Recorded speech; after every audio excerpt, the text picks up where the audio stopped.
There are a multitude of problems that can occur when conducting the hover in 4 different positions. Strong organisation and communication skills will allow you to correctly identify and solve problems when conducting this skill.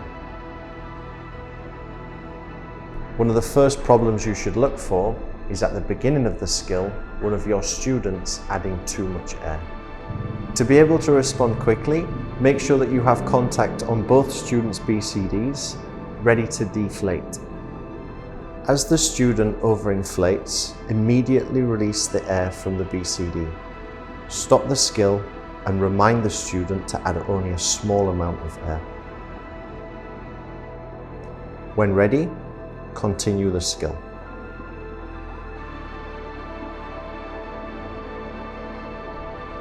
The next problem you are likely to encounter will be one of your students not adding enough air to become neutrally buoyant. If you see their fin tips are still touching the bottom, you should stop the skill. Communicate with your dive master to watch the student that is currently hovering. Signal to the other student to remember the first position is a vertical hover and they should add a small amount of air. Make sure to regain contact with them whilst they inflate.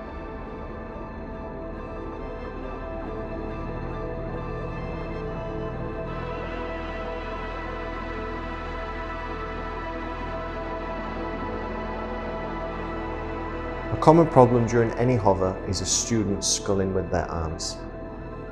For this problem, we do not need to stop the skill. We simply just remind the student of the correct technique.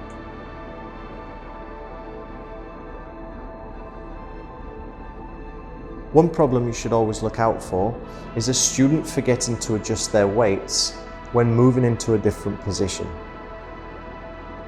You should immediately stop the skill.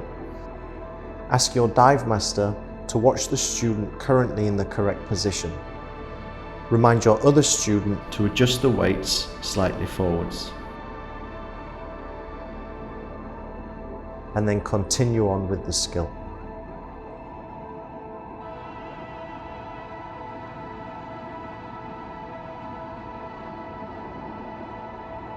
One final problem you may encounter is a student skipping a position by moving the weights too far forwards. You should immediately stop the skill, ask your dive master to watch the student that is already in position, and remind your other student of this correct position. And signal to reposition their weights slightly back.